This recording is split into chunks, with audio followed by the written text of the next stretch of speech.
عنصر عامل‌هایی که واسطه به مایزدگی، نشامندی و دیگر بازی‌های شاق‌آوری که به اصطلاح قماربازی آورده می‌رساند، این دو عامل ما همچون دو عامل ملی اساسی می‌حسابیم. یعنی یکی یکم سرچشمه می‌گیره اویلای نوستوار برنامه شخص که برای پیشبرد حیات اویلوی خود میباشد، این اویله سر میشه. هم وقتی که در شخص هم برنامه پیشبرد اویلوی خود از بین رفت، او شخص نیست در اویله موقع خود رو گم میکنه. برنامه خود که گم شد، وقتی که جوان بیکار موند، دور از نابالغ باشد که دور از تعلیم و تربیت موند، اون و عادت‌های بد، یعنی دوی عنصری که عادت‌های بد رو می‌آورد. یعنی یکم سر میشد از تماکو کشی، دویم بعد میگذاره نوشابه مشروبات اسپریتی.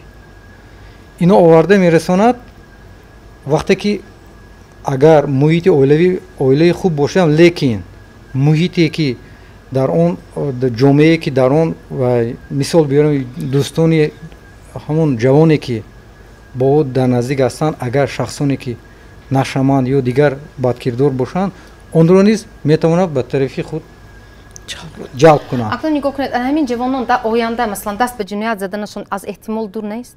نیست، چون که وقتی که نشامند مایزده شد، رفته ترکیب خونی انسان رو ویران میکنه، نوشابه اسپریتی اسپرت و زویسیم، یعنی وابسته میکنه.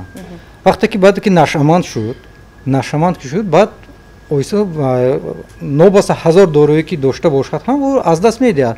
بعد این چیکار میکنند؟ دست به دزدی، غارتگری، قلابی دیگر ها میزنند که این خافی جامعه میباشد. امروز چقدر مثلا اویله های نااستوار هستند که در اونجا مثلا همین نابالغان دشوار تربیت گرفته است یا چی زندگی کرده است؟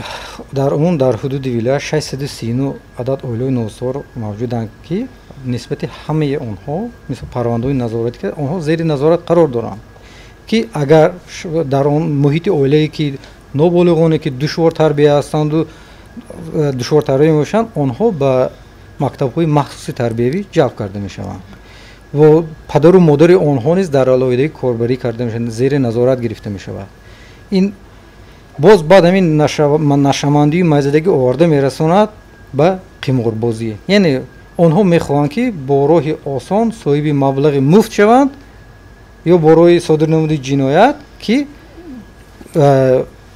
مشروبات اسپریتی اکنون نگاه کنید، شما مثلا همین یگان ریت‌های نظارتی یا مخصوص همین گردش ها میگذرانید بین همین آنهایی که بخصوص همین در بازی‌های شوق‌انگیز مثلا آنها با قماربازی میل پیدا کردند، همین گونه نابالغان هم هستند؟ مثلا عملیات‌های شما چرا نشان داده است؟ بله، طبق نقشه‌های مخصوص از جانب تمام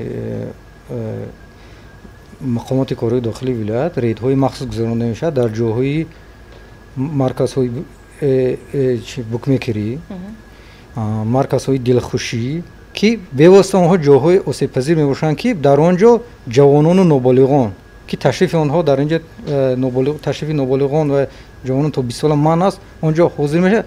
به واسطه یکی که سرشوی دست به زدن قانونشکنی زدن نابالغان و جوانان از آنجا سرچشمه میگیرد که هر یکی آنها معین و با شعبه مخصوص که به واسطه دسترس کرده میشن و نسبت هر یکی کاربری کرده میشن و با آنها به نظارت گرفته میشن که آینده آنها اصلاح شوند و تکرارا دست به این گونه کردارها نزنند. من یک مثال آورده میتونم. و وقتی که یک حادثه یک مواد سنجش عریضه شکایتی وارد شد، سنجش کردن نفقه خور اویله زیایی، پدر و مادر اویله زیایی، فرزندشون نشامند و دعوت کردیم. وقتی که بازپرسی میکنیم بعد فکری پدرش پرسیدم، بعد فرزند نابالغ است؟ نه، جوان. بعد سونی ما پرسیدم، گفت که من گفتم کی تو وابستگی شدی؟ بعد حس کنجکاویم بالا گرفت و پرسش به عمل آوردم. گفت که بعد همینجا نقل کرد وقتی که گفت من اویله زیایی تولد شدم، با سواد، اویله محیط اویلویش بهترین. وقتی که دانشجو میشد محیط اطراف هم کورسان ها میگود یک قسم ما رو به شب نشینی دعوت میکردن. این شب نشینی ها بسیارتر شد، مایزدگی بسیار ماینوشی کردیم. گفت عاقبت گفت همون گرد اطرافونم که من نمیدونم گفت با نوشاکی تشنشکنمون ارسیکول میگه مواد مخدر همراه کرده میده، بعد این وابسته میشه.